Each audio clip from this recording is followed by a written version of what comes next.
کہ مسلمان یہ سوچتے ہیں سیرت کا پیغام عصر حاضر کے نام کیا ہے، سیرت کا پیغام عصر حاضر کے نام کیا ہے۔ پہلے ماضی میں دیکھیے کہ اس کا پیغام کیا تھا، وہاں سے سبق لیجئے، عبرت لیجئے۔ جو پیغام اس وقت تھا وہی آج ہے، وہی تا قیامت رہے گا۔ جس طرح نبی کے شاگرد، نبی کے امتی، نبی کے خادم، نبی سے مستفید ہونے والے پوری دنیا میں پھیلتے چلے گئے اور انہوں نے توحید کا غلغلہ بلند کر دیا اور رسالت اور نبوت کا سکہ چلا دیا اور قرآن پاک کی حقانیت اور صداقت کو ثابت کر دیا، اور اسکول سے لے کر یونیورسٹی تک اور تمام اکیڈمیز اور لائبریریز انہوں نے قائم کی۔ دنیا کو علم دیا، دنیا کو فن دیا، ادب دیا، تہذیب دی، انسانیت دی، اور یہ بتایا کہ جو رحمت للعالمین ہے ان سے اگر نسبت حاصل کر لو گے تو رحمت ہی رحمت، مہربانی ہی مہربانی، نوازش ہی نوازش، کرم ہی کرم ہوگا، اس لیے کہ وہاں سے رحمت ملتی ہے۔ آج تو کتنے ایسے لوگ ہیں جو اسلام کی بات کرتے ہیں تو لگتا ہے کہ پتھر مار رہے ہیں، ڈنڈا چلا رہے ہیں۔ آج اس طرح بات کرتے ہیں کہ نفرتیں بانٹتے ہیں، فرقے پیدا کرتے ہیں، کسی کو کافر کہتے ہیں، کسی کو بدعتی کہتے ہیں، کسی کو ڈھکیل کے جہنم میں پھینکتے ہیں، کسی کو جنت سے گھسیٹ کے نکالتے ہیں۔ ایسے وہ افراد پیدا ہو گئے جو مولوی بھی کہلاتے ہیں، مفتی بھی کہلاتے ہیں، اور امت کو توڑتے ہیں، امت کی اجتماعیت کو پھاڑتے ہیں۔ ظاہر ہے کہ یہ انبیاء کرام کے نمائندے نہیں ہیں اور خاتم النبیین سے ان کو نسبت حاصل نہیں ہے۔ خاتم النبیین اپنے گھر میں روتے تھے، رات میں اللہ سے لو لگاتے تھے اور دن میں جاتے تھے ان کے پاس جو مورتی پوجا کرتے تھے، جو کہیں پانی کی پوجا کرتے تھے، کہیں جانوروں کی کرتے تھے، کہیں پر ڈھیلے جمع کرتے تھے اور اس پر دودھ ڈال دیتے تھے اور اس کو پوجا کی جگہ بنا دیتے تھے۔ جو ان تماشوں میں لگے تھے ان کے پاس جاتے تھے، ان کو مخاطب کرتے تھے، ان کی زبان میں گفتگو کرتے تھے، خرافات سے، توہمات سے، شرکیات سے انہیں نکالتے تھے، نفرت نہیں پیدا کرتے تھے، ہمدردی بانٹتے تھے، رحمت بانٹتے تھے، سینے سے لگاتے تھے، جہنم سے نکالتے تھے، جنت میں داخل کرتے تھے۔ وہ یہ کرتے تھے، اس لیے ان سے محبت ہوتی تھی۔ جو دشمنی کرتا تھا وہ اپنی چودراہٹ کے لیے کرتا تھا، جو دشمنی کرتا تھا وہ لیڈرشپ کے لیے کرتا تھا، جو دشمنی کرتا تھا وہ دنیا دار، مفاد پرست، اپنے اغراض کا بندہ ہوتا تھا، اور جو بھی کھلے دل و دماغ سے سوچتا تھا وہ آپ پر نثار ہوتا تھا، قربان ہوتا تھا۔ آج بھی اکثریت اس پیغام کو سننے کے لیے بےتاب ہے۔ آج بھی لوگ پیاسے ہیں، آپ کے پاس پانی ہے اور آپ نہیں دیتے، لوگ بھوکے ہیں، کھانا ہے نہیں، آپ نہیں دیتے۔ آپ سمجھتے ہیں کھانا ان کے پاس ہے اور پانی ان کے پاس ہے، ملازمت ان کے پاس ہے۔ آپ بھک منگے بن کر، شدر بن کر، ذلیل بن کر حکومت سے مانگتے ہیں، لیڈروں سے مانگتے ہیں ہمیں کھانا، کپڑا دو، ہمیں پانی دو، ہمیں ملازمت دو، ہمیں تعلیم دو۔ وہاں نبی اکیلے تھے، پھر ان کے ساتھ لوگ آتے گئے اور وہ بانٹتے گئے، دیتے گئے، کسی سے کبھی کچھ مانگا نہیں، کسی سے کبھی کسی چیز کی درخواست نہیں کی۔ مسلمان بھک منگے بنا دیے گئے، مسلمانوں نے ذلت قبول کر لی۔ اب ان کا حال یہ ہے کہ ان کو قائد وہ چاہیے جو وثنیت پرست ہو، جو اللہ کا باغی ہو، جو پیغمبر کا باغی ہو۔ وہ ان کو اچھا لیڈر نظر آتا ہے، ان کی سیاست مشرکانہ،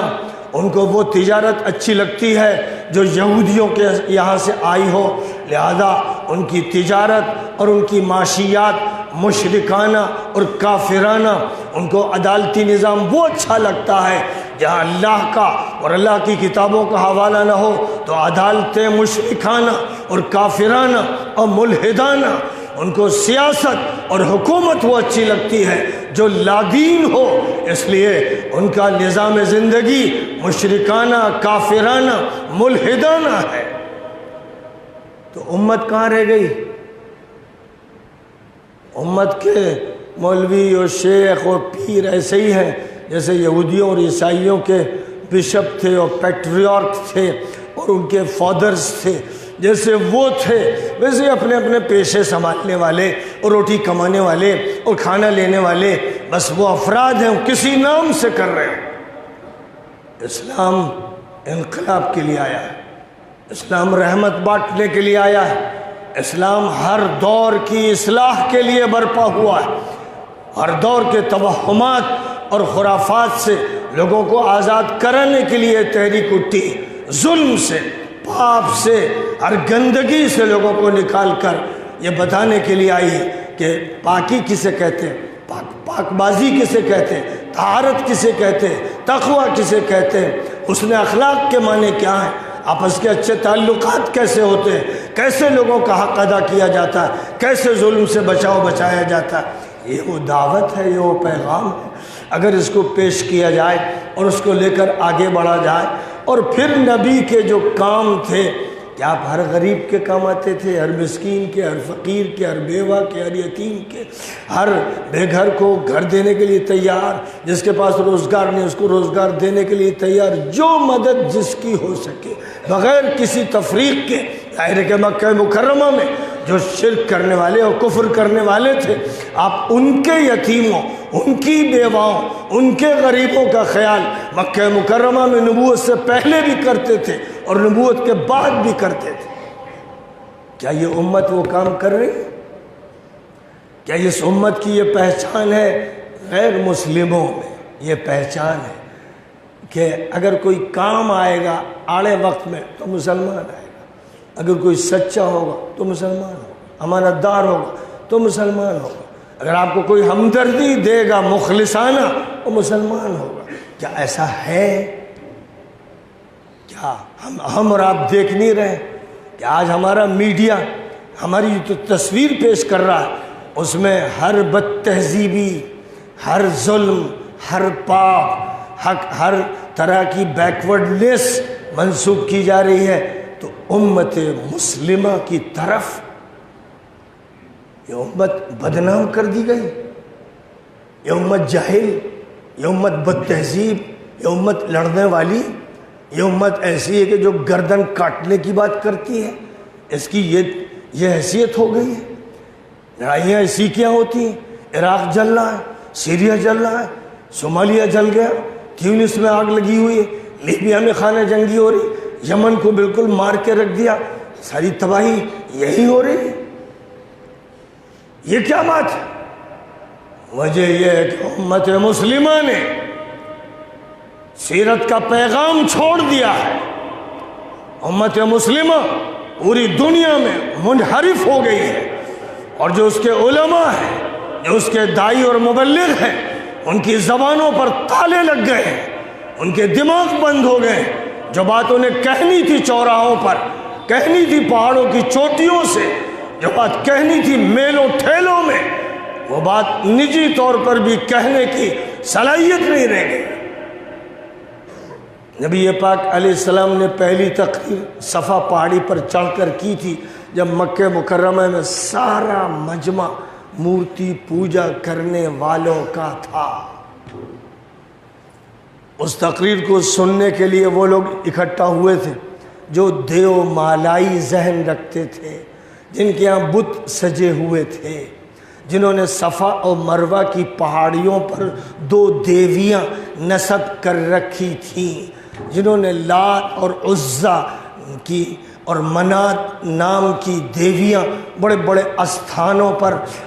نصب کر رکھی تھی، جنہوں نے کعبے کو بھی نہیں چھوڑا تھا اور 360 بت اس میں لگا دیے تھے، ان کو مخاطب کر رہے تھے آخری نبی۔ بات وہاں سے شروع ہوئی تھی۔ تو جس دن ہم لوگ انشاءاللہ، جس دن ہم لوگ غیر اللہ کی عبادت کے مقامات کے بیچ میں صفا کی پہاڑی والی صدا لگائیں گے، اس دن ہم نبی سے قریب ہوں گے، اس دن ہم قرآن سے قریب ہوں گے، اس دن ہم اسلام کے ترجمان ہوں گے۔ جس دن یہ ہوگا، جب یہ صدا لگے گی ہریدوار میں، اجودھیا میں، وارانسی میں، متھرا میں، ایشور کی صدا، ایشور کی صدا جب یہ لگے گی،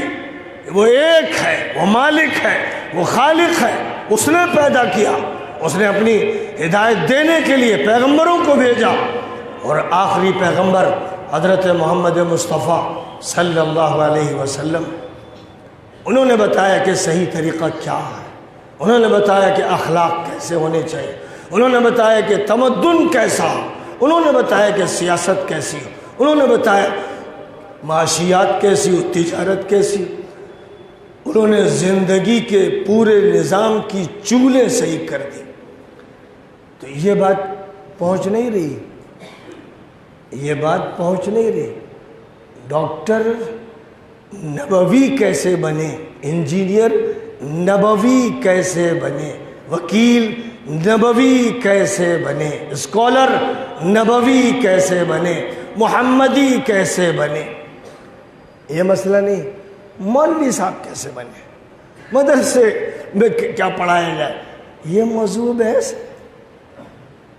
یہ موضوع بحث ہے جناب۔ موضوع بحث یہ نہیں ہے، موضوع بحث یہ ہے کہ زندگی میں کام کرنے والا ہر کارکن، ہر رضاکار، ہر کارندہ کیسے محمدی بنے، کیسے قرآنی اور ربانی بنے، کیسے مومن بنے، اور کیسے وہ صدائے لا الہ الا اللہ لگائے صحیح زبان میں، اس زبان میں جس کو لوگ سمجھیں۔ قرآن پاک میں اللہ نے فرمایا پیغمبروں کے بارے میں وَمَا أَرْسَلْنَا مِن رَّسُولٍ إِلَّا بِلِسَانِ قَوْمِهِ لِيُبَيِّنَ لَهُمْ، ہم نے ہر پیغمبر کو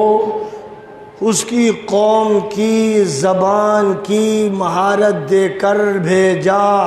تاکہ ہر قوم کے سامنے اس قوم کی زبان میں پیغمبر بات واضح کر دے، ہندی کی چندی کر دے، اس لیے کیا۔ تو یہ کیا بات ہو گئی کہ آپ ہندوستان میں ہیں اور ہندی میں آپ سمجھا نہیں پاتے، سنسکرت میں نہیں سمجھا پا رہے ہیں، گجراتی میں بھی بول رہے ہیں تو بس محدود تبلیغی بات کر رہے ہیں، اور پوری انسانیت کو خطاب نہیں کر رہے ہیں، آسامی زبان میں، کنڑ میں، تلگو میں، ملیالم میں، کشمیری میں، ہر زبان میں اپنے مسائل کو لیے ہمارا مسئلہ، ہمارا پرسنل لا، ہمارا مدرسہ، ہماری 3 طلاق، یہ بیوقوفوں کی باتیں، جاہلوں کی باتیں، جنہوں نے پیغمبرانہ مشن ترک کر دیا ہے، اس لیے وہ اس پوزیشن میں منتقل ہوئے۔ ورنہ اگر آپ قرآن کی دعوت دیتے صحیح طور پر، قرآن چیف جسٹس صاحب آپ کی کتاب ہے، مودی جی قرآن آپ کی کتاب، یوگی جی قرآن آپ کی کتاب، محمد صلی اللہ علیہ وسلم آپ کے آخری پیغمبر ہیں، رام چندر جی بہت عظیم تھے، ہم ان کی قدر کرتے، ان کا احترام کرتے، ان کی اچھی تعلیمات، کرشن جی کی بھی اچھی تعلیمات، ویدوں میں اور گیتا میں بہت سی اچھی باتیں کہی گئیں، جہاں کوئی غلط بات ہے وہ انسانوں نے بڑھائی ہے، جو سچی باتیں ہیں وہ سچے لوگوں کی طرف سے ہیں۔ اگر یہ بات پہنچتی ہی سب تک کہ یہ ہمارا نہیں، ہمارا قرآن، ہمارے نبی، ہماری حدیث، یہ جھوٹ بولتے ہیں آپ، یہ جھوٹ ہے۔ قرآن سب کا ہے، نبی سب کے ہیں، اسلام سب کا ہے۔ جب یہ قرآن کہہ رہا ہے تو یہ جعل سازی کیوں کرتے ہو، دھوکہ کیوں دیتے ہو، کیوں کہتے ہو کہ یہ تمہارے قومی نظام ہے؟ یہ انسانی بنیادوں پر بات کی گئی، عالمی بنیادوں پر کی گئی، آفاقی بنیادوں پر کی گئی، اور یہ دعوت آفاقی اور عالمی رہے گی۔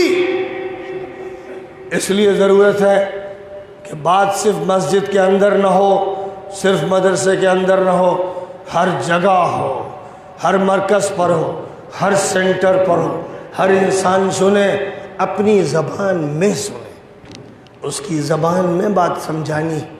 تاکہ جو بات پیغمبر نے کہی وہ پہنچ جائے۔ اور عصر حاضر میں آج کی جو موجودہ صورتحال ہے، جب کوشش یہ کی جا رہی ہے کہ مکہ مکرمہ کا ابتدائی دور کا ماحول پھر واپس لے آیا جائے، اور اللہ کی بات نہ سنی جائے، اور پیغمبر کی نہ سنی جائے، اور نماز نہ پڑھنے دی جائے، اور مواقع نہ چھین لیے جائیں، جب یہ ہو رہا ہے تب ہمارا کام ہے کہ ہم مکہ مکرمہ کی دعوت کا غلغلہ بلند کر دیں۔ جو نبی نے کیا، جو علی نے کیا، جو ابو بکر نے کیا، جو عمر نے کیا، جو عثمان نے کیا، جو صحابہ رسول نے کیا، آل بیت رسول نے کیا، وہ کام کرنا پڑے گا تو آپ فتح ہوگی، آپ جیتیں گے، آپ کامیاب ہوں گے۔ اور اگر ایسا نہ کیا اور آپ کا لیڈر وہ رہا جو خود کافر مجرم خبیث پاپی ہے، وہ آپ کا سیاسی لیڈر ہے، وہ آپ کا چودھری ہے، آپ کا بڑا ہے جو خود گندا ناپاک رشوت خور سود خور حرام خور ہے، اس کو آپ اپنا لیڈر کہتے ہو، تو پھر اللہ کی طرف سے عذاب آ کے رہے گا۔ یاد رکھو، لیڈر ہمارے حضرت محمد صلی اللہ علیہ وسلم ہمارے قائد ہیں، وہ پیغمبر ہیں، وہ رہنما ہیں، وہ رہبر ہیں۔ قرآن ہمارا دستور ہے، حدیث نبوی اس کی تشریح ہے۔ اس بنیاد پر ہم کو پوری انسانیت کو دعوت دینا ہے، اور ہمہ شمہ ہم اور تم میں فرق نہیں کرنا ہے، تمام انسانوں کو اپنا سمجھنا ہے، ایک خاندان کے لوگ، آدم اور حوا کے سب بیٹے ہیں، ہمیں ان کو بتانا ہے توحید کیا ہے، رسالت کیا ہے، آخرت کیا ہے، ان کی زبان میں بات کرنا ہے، کتابیں بھی پھیلانا ہے۔ آج کا جو دور ہے نیٹ کا، انٹرنیٹ کا، میڈیا کا، الیکٹرانک میڈیا کا، اس میں آپ گھر بیٹھے ہوئے بہت بڑا کام تبلیغ کا کر سکتے ہیں۔ آپ اپنے موبائل کا استعمال کیجئے قرآن کی آیتوں کے ہندی میں ترجمے پھیلانے کے لیے، حدیثوں اور سیرت کے بیانات کو ہندی زبان میں اور جہاں جہاں جس علاقے کی جو زبان ہو اس میں عام کرنے کے لیے صبح شام اپنے موبائل کو وقف کر دیجئے۔ چیٹنگ ادھر ادھر کی مت کیجئے، فلمیں مت دیکھیے، اور یا تصویروں میں مت رہیے، ورنہ ایسے برباد ہوں گے، اور شیطان اس طرح سے آپ کے اندر گھس کے انڈے بچے دے گا کہ آپ کا وجود شیطانی وجود بن جائے گا۔ اپنے کمپیوٹر کو، اپنے موبائل کو، انٹرنیٹ کے سسٹم کو، ڈیجیٹل میڈیا کو اللہ کے لیے، نبی کے لیے وقف کر دیجیے۔